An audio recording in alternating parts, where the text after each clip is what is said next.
Let's unpack this. So anthropologists usually come at this whole belief thing from like three main angles.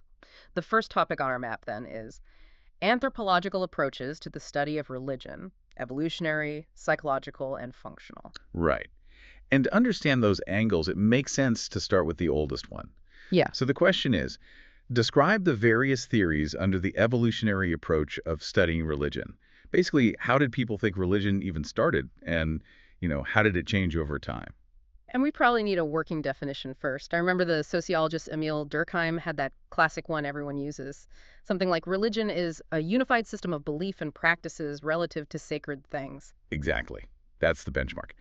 Now, within that evolutionary group, there are three big theories. They're heavily debated now, but foundational.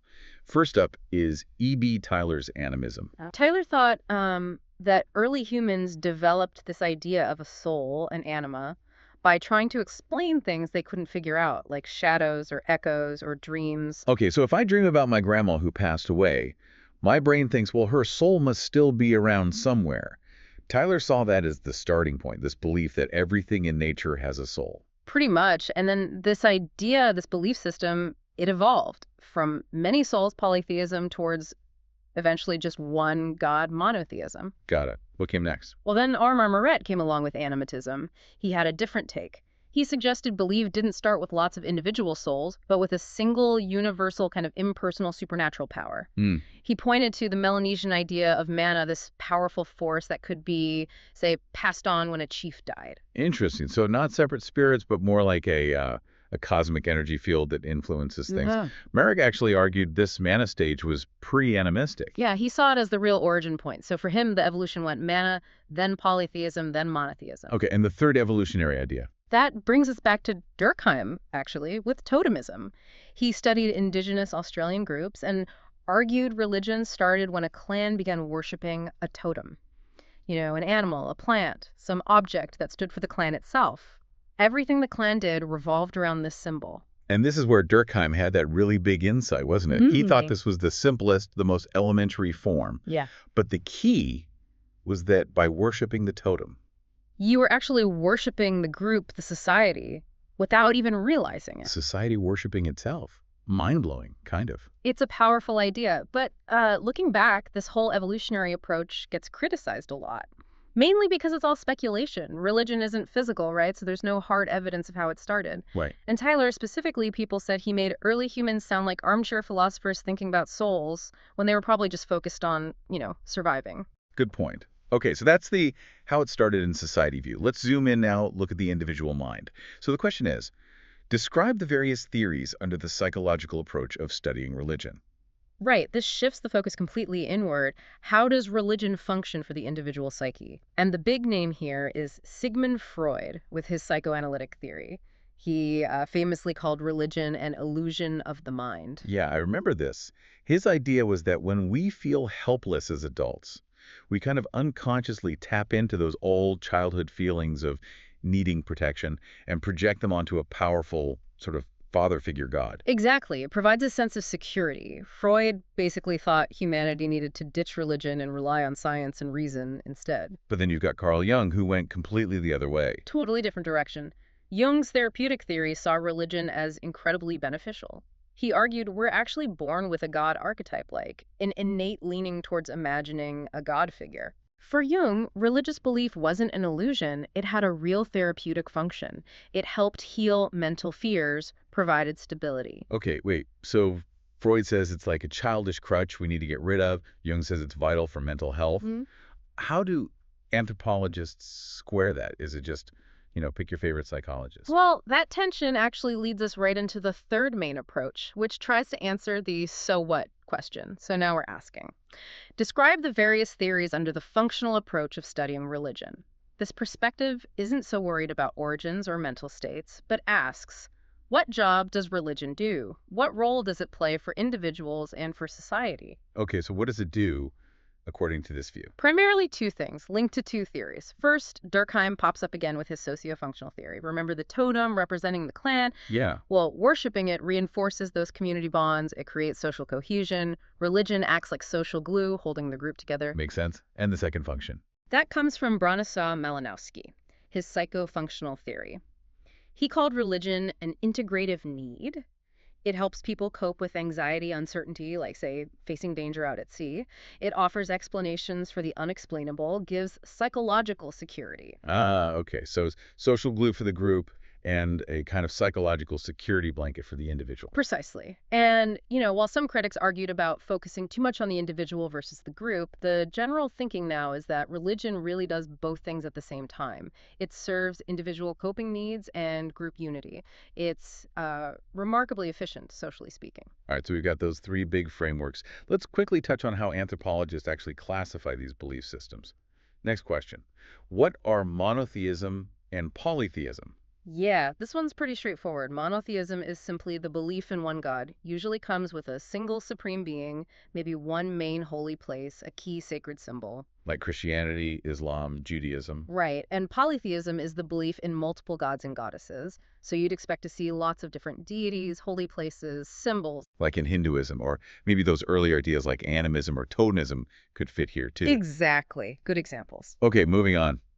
There's a crucial concept, especially for Durkheim's work. How do the concepts of sacred and profane relate to Durkheim's theory of religion? This is absolutely central for Durkheim. He saw this huge divide. The profane, that's just ordinary, everyday life, mundane stuff, your commute, your desk job, My kitchen table. your kitchen table, perfect example. Then you have the sacred. These are things, objects, rituals, places, symbols that are set completely apart from the profane. They have special rules, prohibitions around them, an altar maybe, or a specific pilgrimage site. And Durkheim's connection was? His big argument was that religion is the realm of the sacred. And crucially, that sacred world doesn't just exist, it's created when a social group collectively agrees something is sacred. They project their shared identity onto it. Remember the Arimta tribe making a lizard sacred. It's that shared belief, that shared reverence, that transforms an ordinary thing into a holy one. And that act of creating the sacred is what unifies the group. The sacred is basically a shared social reality they build together. Got it. The belief literally creates the unity. Okay, let's talk about the building blocks of belief itself. Explain the concepts of myths and rituals in religion. Okay, so a myth is essentially a symbolic story. Often its origins are kind of murky, lost in time, usually involves gods or superhuman figures, and tells stories about events way outside normal experience. What's their function? Just stories. Well, different thinkers had different ideas. Levi-Strauss saw myths as kind of reflecting the deep structures of our unconscious mind. Malinowski, always practical, saw them as reinforcing social traditions, teaching people how to behave properly. Think of them as like the narrative framework for the belief system. Okay. And rituals. Rituals are the doing part. They're the performance of specific patterned actions set down by tradition prayers, making offerings, sacrifices, dances, all aimed at contacting or maybe even controlling the supernatural. And this is where it gets really interesting. The sources mention a big debate about which came first, right? Oh, yeah, classic chicken and egg debate. Did the rituals come first and the myths were created later to explain why people were doing those actions? That was Fraser's idea. Or was it the other way around? Did the myths exist first and the rituals were developed as ways to act out the myths? That was more Tylor's view. Right. Or maybe, as Malinowski suggested, they're kind of related, but also partly independent. They just reinforce each other. It's still debated. Fascinating. Let's zoom in again, look at some specific forms of belief, especially in smaller scale societies. So, describe the forms of religion in tribal and peasant societies. Yeah, beyond the grand theories, anthropologists identified some common forms in these contexts. First, there's ancestor worship. This is the idea that your dead ancestors aren't really gone. They're still active members of the society, and they can help or hinder the living. They're like powerful go-betweens. Any examples? Oh, sure. The Dongria Khand people in Odisha, India, they worship Niyam Raja, who they see as a mountain deity, but also as their ultimate protective ancestor figure. Okay. What else? Then there's fetishism. This is the belief that a particular object, the fetish, has supernatural power embedded within it. Some early thinkers, like Kump, actually thought this was the very earliest form of religion. Like a lucky charm, but much more intense. Kind of, yeah.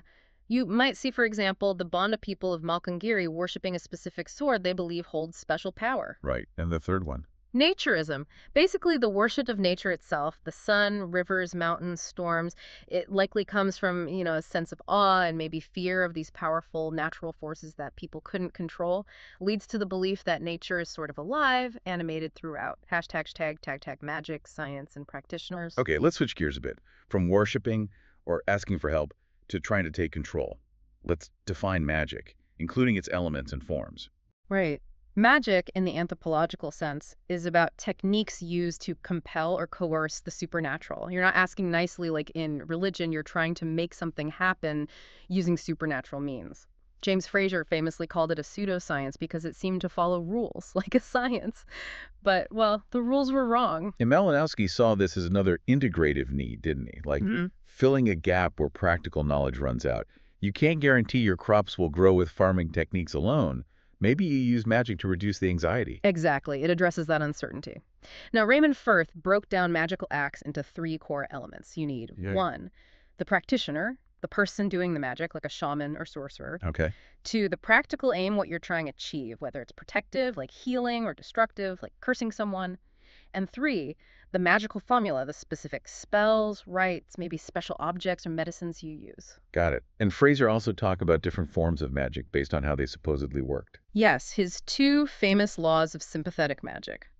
First is homeopathic magic, based on the law of similarity, like produces like. The voodoo doll idea. That's the classic example. You make a doll that looks like your target, and whatever you do to the doll happens to the person. The action resembles the desired outcome. Okay. And the second type. Contagious magic. This works on the law of contact. Once in contact, always in contact. The idea is that things that were once connected physically maintain a magical link even after they're separated. So if I get hold of your hair clippings, I could burn them, and according to this magical logic, it would harm you because that connection still exists. creepy. Okay, this sets up a really important distinction we need to make clear. Distinguish between magic, religion, and science. How do they differ? Yeah, this is crucial. They represent 3 really different ways humans try to interact with the world.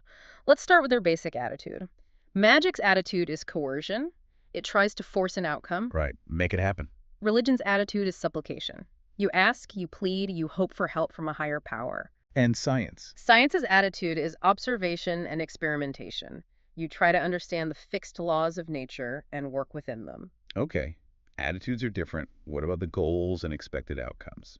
Big difference there, too. Magic aims for a practical, usually immediate goal. And this is key.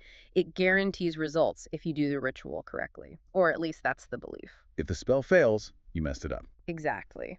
Religion, on the other hand, is more about values, faith. It does not guarantee results. You can pray all you want, but the outcome isn't assured. And science aims to understand and manipulate nature based on tested laws, so its results are ideally predictable and replicable. Right. So you could say magic deals with practical goals using supposed supernatural laws. Religion deals with the sacred, based on faith. And science deals with the observable world, based on reason and evidence.